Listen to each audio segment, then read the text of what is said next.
Now in this question it's given that the velocity time graph shows the motion of a cyclist. We have to find out its acceleration, its velocity, the distance covered by the cyclist in 15 seconds.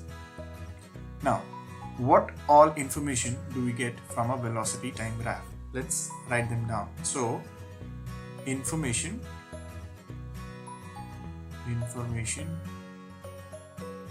from a velocity time graph. One is slope of the graph gives the magnitude of velocity. I'm sorry, not velocity, acceleration, right? So let me write a little better of acceleration. So always remember, slope of the velocity time graph at any point will give the acceleration at that point in time. Now, second is area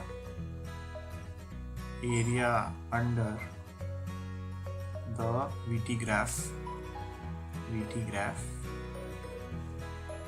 gives displacement.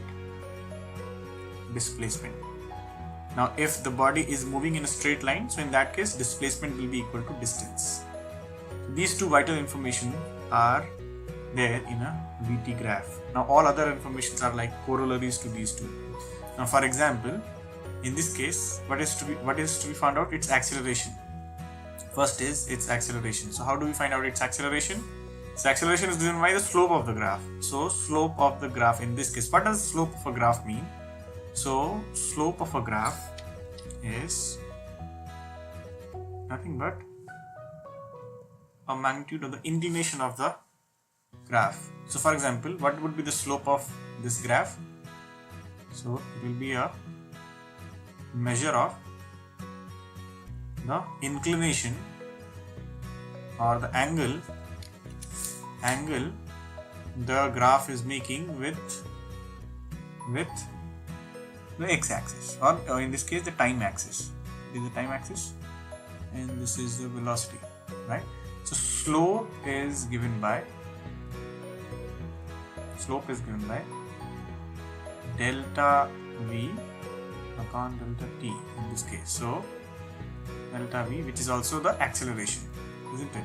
Delta v upon delta t is acceleration. So this is the slope. So in this case, if you see, if you try, so basically what slope is, it's nothing but it's an indirect measure of the angle. So basically in technical terms, slope is nothing but tan of angle theta, and the theta is the angle made by the graph or the curve or the line with respect to time axis in this case, right? So slope is nothing but tan of theta, which is nothing but, if you have the knowledge of trigonometry, tan theta will be nothing but opposite by adjacent to theta, right? Opposite side is given by the magnitude of the opposite side is delta v and the adjacent side is delta t. So it's in this case slope of the VT graph is this delta v upon delta v, right? And this is nothing but your acceleration. Okay, so in this case clearly the angle between the curve and the time axis is 0. So in this case theta is equal to 0 degree, isn't it?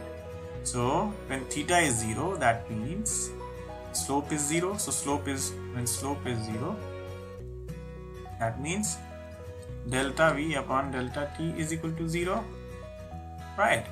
That means since time is continuously changing, so hence time is not 0 anyways, denominator cannot be 0. So in this case delta v has to be 0, so delta v is equal to 0, right? When delta v is equal to 0, that means this delta v is what? Change in velocity. So I can write change in velocity is equal to 0. That means v2 minus v1 for any 2 points is 0. That means for any 2 point v2 is equal to v1. So velocity, that means velocity is equal to constant, right? So velocity is not changing, right? So in this case A is, so hence since the slope is 0 and slope delta v by delta t was acceleration, so we can say acceleration in this case is 0. Okay, now let's find out its velocity. So velocity is very simple. What is the velocity at a different point in time? Since it is constant, so it is at the same value. And what's that value? If you see from the graph, it's 20 meters per second. So answer to 2 will be velocity is equal to 20 meters per second. Now, third is the distance covered by cyclist in 15 seconds. So what did we learn from this? So area under the VT graph gives displacement. So we have to find out the area under the curve till that time, not for the entire period. So till what time? Distance covered by the cyclist in 15 seconds. So let's draw our perpendicular. So that, okay, so let's say this perpendicular is, okay, so let's say, okay, let me just okay, so basically let's say if you draw it back, maybe, yeah, so this is where this is a perpendicular at t equals to 15 seconds. So what do we need to find out? We need to find out this area. So area under the curve is nothing but the area bounded by the two times, that is at 0 and at t equals to 15, and the time axis and the curve itself. So this is curve, this is two time limits, and this is the time axis. So we have to find out the area of this rectangle. So basically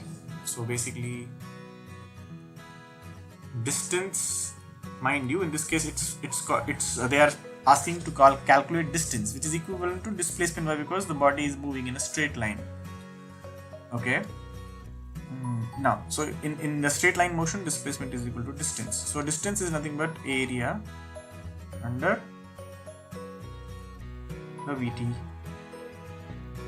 curve or graph.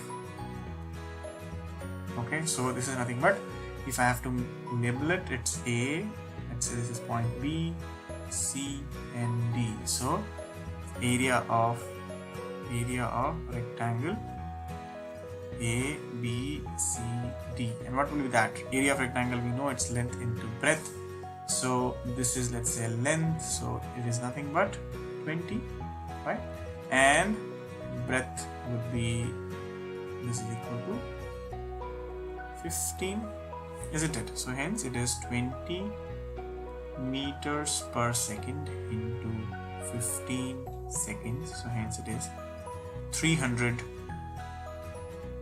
meters. So the distance covered by the object, or in this case the cyclist, in 15 seconds is nothing but 300 meters. So this is the answer.